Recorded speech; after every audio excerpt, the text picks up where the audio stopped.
Shall we begin?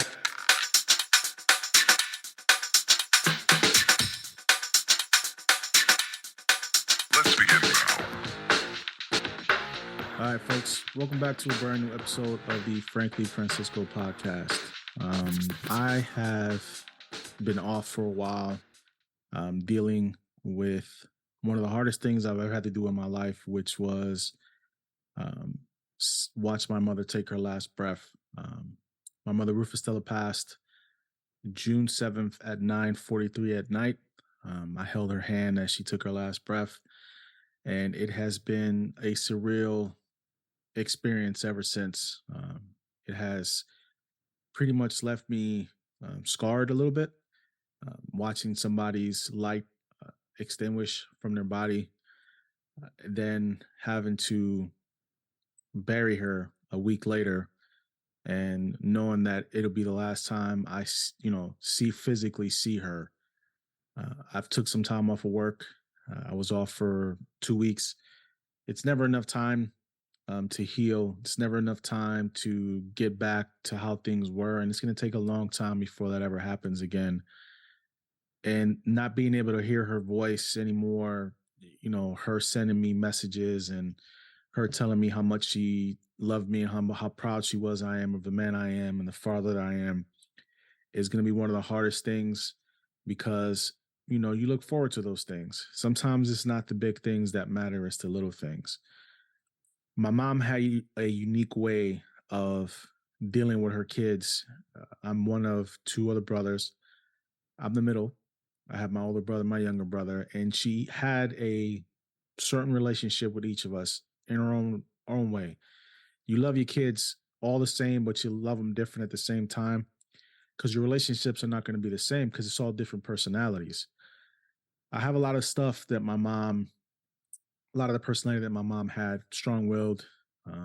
I like to be my own boss. I don't like people telling me what to do a lot of the times unless it's necessary, like a job. But with me, I was always independent. I was always that kid that was going to go out and do my own thing and not have to worry about, what anybody's opinion was about it. And I think that's why me and my mom got along so well because we made decisions for ourselves and for our family that was going to be the best in the long run. Um, and it hurts. The pain I feel right now, the sorrow I feel right now it's healing because I know she's in a better place. My mom was in constant pain and she never wanted to be hooked up to machines.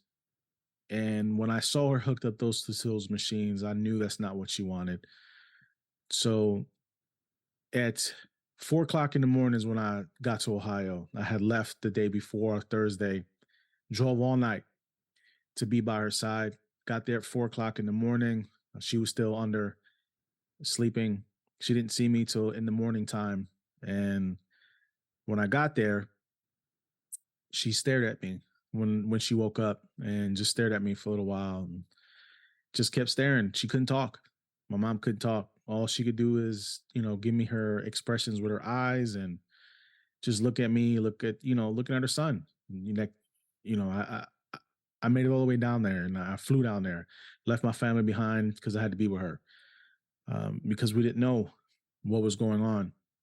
And when that morning, when the doctor came in, she felt it was time to go. And my brothers weren't there. My uncle wasn't there. My aunt wasn't there. She saw my face and stared at me. And as soon as the doctor came in, she pointed at her mask, pointed at me, pointed at the doctor, and she wanted it off. That mask was the only thing that was keeping her alive because she wasn't getting oxygen. And at that point, I had to tell my mom, we need to wait for my brothers to get here, for my uncle to get here, your brother to get here, and my aunt to get there so we can, everybody can be around her. But at that moment, she just didn't care. She saw me there and she just wanted it done. And to me, she waited for me. In my heart, it'll always be that she waited because the minute she could have done that any time. But as soon as she saw me, she knew, I made it there for her. And once everything came off of her and the family was there, it was just a matter of time. And the clock slowly rolled down. And it's one of the most terrifying things in the world because you just see it, heartbeat going down, heartbeat going down. They didn't know if it was going to be hours or days. And it ended up being that same night, Friday night at 9:43. And now all I have is memories of her and her voice, because unlike my father, when he passed when I was 11, technology wasn't there yet. I don't even remember what my father sounds like. I have plenty of pictures of him. His voice is a memory that's buried deep down somewhere where I just don't remember. But my mom, I have plenty of recordings of her. I'm always going to be able to look at her voice, hear her voice, look at her videos that she sent me, better times. So I have that memory where her voice is going to be with me for the rest of my life, as long as I'm here. As you folks know, I grew up in New York City. My mom was a tough cookie then when she moved from Puerto Rico to New York, and she raised us the best way she could after my dad died. And she moved us to Cleveland, Ohio, because she thought that would be the better situation for us. And it was. Without my mom moving us there, I wouldn't be who I am and where I am, because New York City would have swallowed me up like the rest of a lot of my family members that ended up in jail or deceased. And those are the choices that were made. And I think it was the best choice that she made. My mom was no saint. My mom was no saint. She would tell you she loves you one minute and tell you to shut the F up the next minute. But that's who my mom was. She was a strong personality. And my mom had unique relationships with everybody.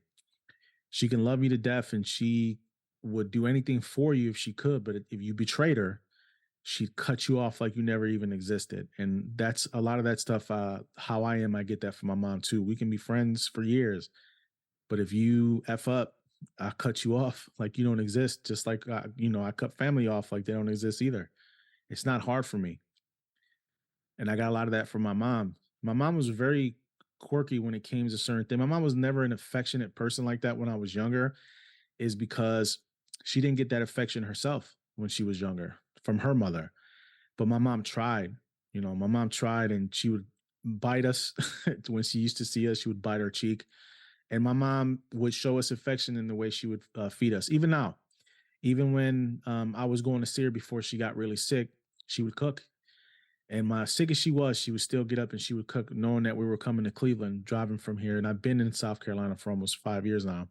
And every time she would go there, she would cook. The kids, she'd be so excited to see her grandkids, and she would make food. And as tired and as sick as she was, that's how she showed her affection. And I do the same thing. My mom used to feed us off her plate when we were younger, and my kids are grown. My oldest is 16. I got two 14-year-olds, and I still, if I'm eating something, I still give them something off my plate. I don't know why I do that, but that's my way of showing them affection as well. And my mom used to tell me, make sure you let your kids know that you love them, because sometimes we forget how to be affectionate with our kids because we're so worried about doing other things. And you already know how it is, how we were treated as kids. Grandparents don't treat grandkids like that. It's a completely different world. They're more affectionate, they're more loving. That's what a grandparent's supposed to do. And that's what my mom did with the kids. But she always reminded me, let your kids know that you love them. You can discipline them, you can ground them, but let them know you actually love them. Tell them you love them. And that's what I try to do as much as I can. And as grown as I am, last time my mom was able to stand around and walk and talk, she'd give me a hug and then she'd bite the side of my face. And she'd do that with the kids too. you know, it's tough. You always have good and bad memories. It wasn't perfect with my mom. My mom had her issues, and there were times where she just wasn't there. But I think that's every parent. Every parent has those times where they weren't there. There was a time where she left, and she left to Ohio. She left to start working over there so she can give us a better life. But as a kid, I didn't understand it. As a kid, I'm like, "Where's my mom? Why did she leave? She could have got a job here, but she went to Ohio to set stuff up for us to be able to live a better life than we were living in the city, you know? And I didn't understand at the time. It was just had my uncle there helping raise us while she was gone, and it was different. It's different not having your mom around when you're a kid as to oppose now, because the older I got, you know, eh, you don't as a kid you don't value those things, that your sacrifices that your parents made, but I do. I know what my mom did. I know the sacrifices she made to put us in a better position growing up. And the way things ended up for me, a lot of those were my own choices. It wasn't the choices she made. She put the tools in front of us to be somewhere where we knew we could be, but we make the choices to be where we are now. And I've worked very hard to get myself where I am. But a lot of that has to do with the will that my mom instilled in us not to let anybody get in our way when it comes to doing that stuff. And I'm trying to pass that on to my kids. Uh, it hurt deeply when she passed. And my mom's been sick for a long time, and she was sick for a long time. And we were so used to it. She used to tell us all the time, I don't know if it's going to be my last night or my last day. And we would just brush it off because we heard it for 20 years. And then when it finally happens, you're kind of prepared for it, but then you're not, because I was there. My brothers left because they doctors told them, and I don't blame my brothers for not being there. The doctor told them it can be hours or it can be days. And she didn't last the night. She didn't last the night. And my brothers had gone, and it was just me, my uncle, and my aunt. And I'm glad my two brothers wasn't there because they got to be around her all the time because they lived in Ohio. I don't.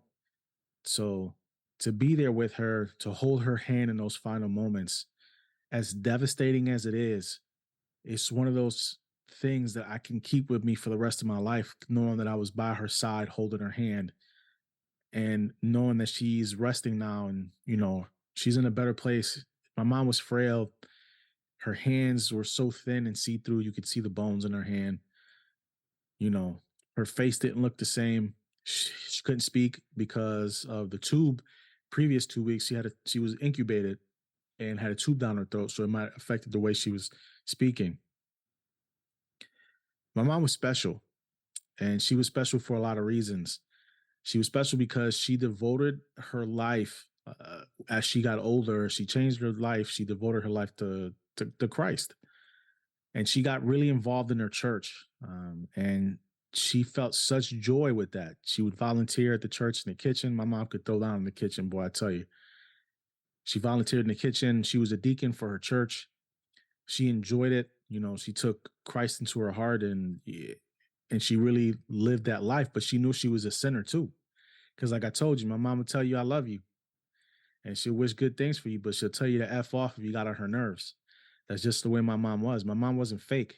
She wasn't one of these fake religious people that acted like they were pious and they never did anything wrong. My mom would tell you she's a sinner. She'd do her best to live up to being a good Christian, but my mom knew. My mom made mistakes. My mom cussed a whole lot. My mom cussed worse than a sailor, English and in Spanish. But it's one of those things where, you know, I have more good memories with my mom than bad memories. Now, there's some stuff that's locked away down there, but my mom brought a lot of us joy. I traveled with my mom. I took my mom a lot of places when, on vacation with her, and she went to a lot of places with us, took her to Grand Canyon, which was on her bucket list. My mom taught me resilience because when my dad died, I was depressed for 2 years and I didn't know how to process it. I was 11 as a kid. And my mom did everything she could to make sure that w- we had a good life. And my mom never got over my father dying. My mom was never with another man. Thinking about it, my mom passed at the age of 66. I was 11 years old. My father died. I'm going to be 44. My mom was never with another man after my dad died. That's how much she loved my father. That's the only man that she's ever loved. So some of the good things I could say my mom did for me was she never brought somebody around me that could hurt us, that could do stuff to us that, it would just devastate her. She was fiercely protective over her kids, fiercely. The same way she was fiercely protective over her grandkids, especially her granddaughter, my daughter. She's loved her grandkids. That's what gave her strength in her last couple years that she was struggling to be strong, because the pain my mother went through in her life, the doctors told her firsthand that most men would blow their head off because of that pain. And my mother persevered through it. She was so strong, and it amazed me of the strength and the pain that she went through on a daily basis. And she did it because she knew her kids were grown. Her kids were grown. Her job was done. We're all in our 20s. Every one of us was in our 20s already. She's grown, but then when I started having kids, she found a new purpose. Her grandkids gave her strength. Her grandkids gave her life. The joy she got from laughing with them and joking with them, and just how crazy the relationship is between grandparents and grandkids. I had to admire it because she was so sick a lot of the time. Sometimes she couldn't even talk. There'd be days where she couldn't answer the phone because she'd be sleeping half the day away. My I give credit to my younger brother because he stayed in the house with her and he helped her take care of her, because I have my own family. I have a wife, I have kids, and I begged my mom when I moved down to the Carolinas to come with us. But my mom had her own little empire. Her house was her empire. That was her space. She didn't want to be a bother to anybody, even though I told her you wouldn't be a bother. But my mom was that headstrong and she just wanted to make sure that everybody had their own space and she wanted to be able to do whatever she wanted without anybody telling her any different. And I think that kind of affected her a little bit too at the same time because the grandkids wasn't there. Because when we were living there, it was easiest for her to go there. We can go there on the weekends. I would drop the kids off on Sundays so she can go to church with them. So she used to see them a lot. But once we moved, we probably went back to Ohio maybe twice a year, at the most once, because it's a different life down here. And the only regret I really have about my mother is that she never got a chance to come here and see the house. She never got a chance to come spend time here in the Carolinas with us in the house that we have down here because she got really, really sick the last couple of years and she wasn't able to travel the way that she would normally do. And it's one of those things that's going to bug me for a long time because she didn't get to see the things that we achieved. But she knew though. One of the last recordings I have of my mother, and it makes me choke a little bit, is because she told me herself in her own voice that she wasn't good at the emotional stuff. She wasn't good at the emotions of telling and just being open with how she feels. But she told me herself that she loved me and she was proud of the husband I am and the father that I am and the sacrifices that I made for my kids. And that recording is going to be with me for the rest of my life. And she told me not to come down to Cleveland.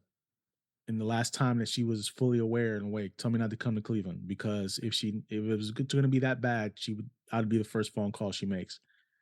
She didn't get to make that phone call because she couldn't talk. My brothers had to let me know what was going on, and without hesitation, I drove down there. In the span of a month, I went to Cleveland with the family. This is when she was sedated and couldn't communicate with her, but I was there with her. We had to come back. Then again, a week later, had to drive down again. This is when my mom passed on July 7th. And then we had to come back, or we had to go back home and then come back a week later to bury my mom uh, on that Monday. And the funeral was on that Sunday. We all wore white to honor my mother. Friends and family came out. Her church family came out. It's one of those surreal moments when you see them in the casket and it doesn't look like them. Her hands were cold. Her face didn't look anything like my mother. It's it hurts. It really does. Because all I ever wanted was for my mom to live a happy and healthy life. And to this day, I feel like she lived a full life, but she lived with a lot of pain. And it's tough to get over that. It's tough to get over that, but I know it was for the best. She's in a place where the pain is not there anymore for her. And I can heal slowly, but I hurt for my kids because out of my brothers, I'm the only one that has children. And my mother was looking forward to coming down and see my son walk across that stage when he graduates high school in 2 years. She was looking forward to seeing my daughter turn 16. And I knew my mom knew something was wrong. because she gave my wife a charm for my daughter last year to give it to her and tell her, make sure that she gets this when she turns 16 because she wasn't sure if she was going to be around for it. And my mom knew because she wanted to make sure that nobody took it out of the house, and she got it so that she knows that grandma loves her and grandma was thinking about her. And it's hard sometimes when when you're not there, you're out of sight, out of mind sometimes. And that's how it used to be with me and my mom, because I'm not there and, she's not here. Sometimes it'd be out of sight, out of mind. Sometimes I wouldn't talk to my mom for a month. And it's not because I didn't want to talk to her. It's just because we had the same mentality. We had our own problems we were dealing with. But, 66 was too young for my mom to pass. She had so many problems. My mom didn't want to stay hooked up to machines. She didn't, you know. There's some important milestones in my life that I'm glad I got to share with my mother, turning 18, turning 16, 21, having my first child, having my last child. My mom was around for all of it. She got to meet all her grandkids. She got to spend time with all her grandkids. She was the most reliable person when it came to having somebody there for those kids besides my wife, because my wife is with them every day. And my mom, it took a long time for my mom to, moms always think they know what's best, and sometimes they're wrong. And my mom was wrong on this one. There was a time where she didn't like my wife because she thought she was breaking up a home, happy home, but there was no happy home there. The birth mom, of my older three, she, we had broken up, and then I met my wife, and my mom didn't warm up to her quick at all. But once she did, my mom saw the kind of person my wife was, and the absolute sacrifices my wife made to help raise my three sons that are not her flesh and blood. And she took that responsibility on, and we've been together for 12, 13 years now. Been married for 10. And my mom, even when my mom called, every time my mom called, would tell me to tell my wife how proud she was of her, what kind of mother she was, how grateful she is for her to be in the kid's life. And it was one of those things where my mom admitted to me that she was wrong. She was wrong about my wife. And I respected my mom immensely for that, because mothers always think they're right and that she wasn't right in this point. And that's one of the things my mom was most happy about, that she was wrong. And she was able to admit that, because my wife has been a godsend for these kids and for me. Um, my wife wasn't able to be there for me when my mom passed, because I had to go, because I didn't know how long my mom had, and I'm glad I did, because at that moment, uh, if I would have waited the next day, I may not have been able to chance to see her alive. My heart breaks. It truly does, and having to go back to work and deal with other people's problems in the profession that I'm in is tough. It takes time, and it takes energy to have to talk to people and work on their problems, but it's part of the job. I get it. But you know bereavement is at work is one of those things where you think you would get a little bit more time. 2 weeks is definitely not enough time to get back to work and be functioning correctly the way you need to function. It's a struggle every day. Depression hit me real quick. I was down and out, not acting the same, not feeling the same, not being the same.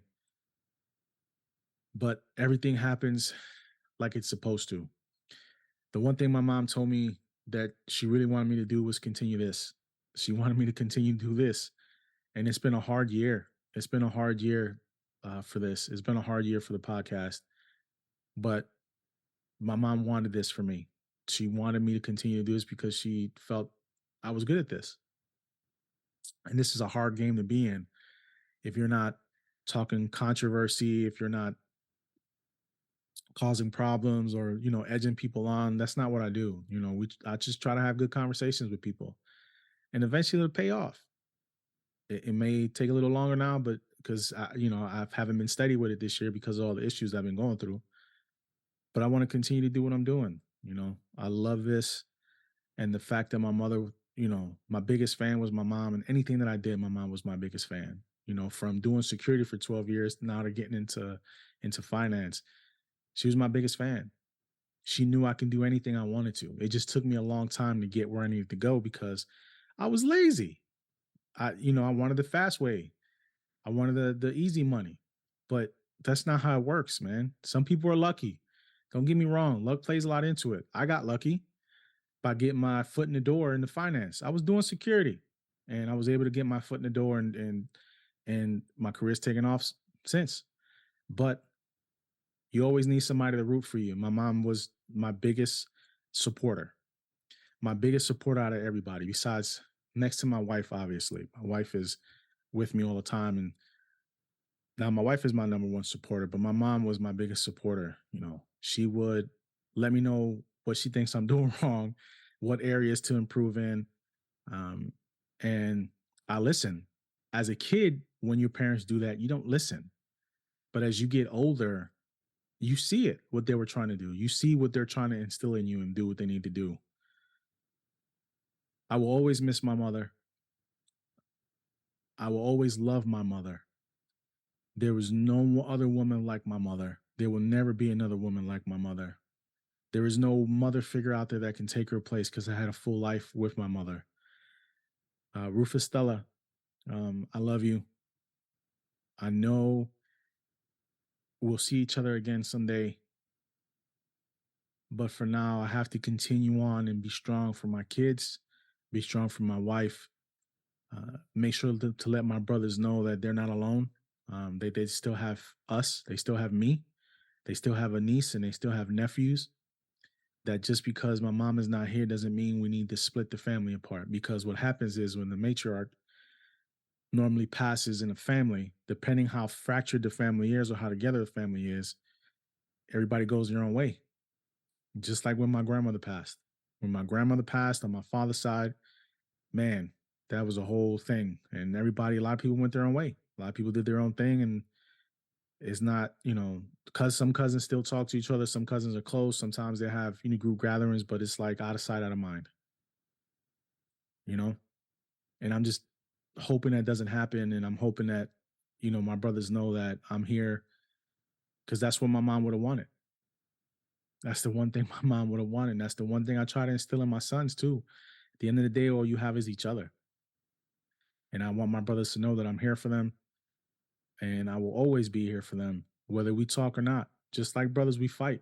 I told my brother to F off 2 weeks before my mom passed because we were fighting. But that's what brothers do. But at the end of the day, we came together and we know we love each other and we know we have different personalities. We're supposed to. But the one thing that we are sure of is I will fight anybody for my brothers. You try to hurt my family, I'm going to hurt you right back. And my mom wanted that. My mom wanted us to be brothers because that's what we are. I'm hurting. I'm hurting so much right now. And the best therapy for me to do is do what I'm doing right now is being on a microphone and talking and having conversations and just being real and just there's pain there, man. I can't hide it. As much as I try to hide the pain, I can't. It's written all over my face when I'm at work. It's written on my face when I'm at home. But how do you quantify that loss? How do you quantify it? That's a seismic shift in my life, knowing that I can't expect those calls anymore from my mom or those little messages she used to leave on the WhatsApp app or the back and forth pictures or the jokes, the video calls where she would talk to the kids. How do you replace that? You can't. We can only hang on. We can only hang on to the memories and make sure that we honor her memory by loving each other and by me continuing to do the things I need to do to make sure my children live a healthy and productive life as she did for me. So rest in peace, Ma. I'll see you again. And hopefully it'll be a long time before that happens so I can be around for my kids the way you were around for me. I want to thank you folks and I will see you again. Have a good one.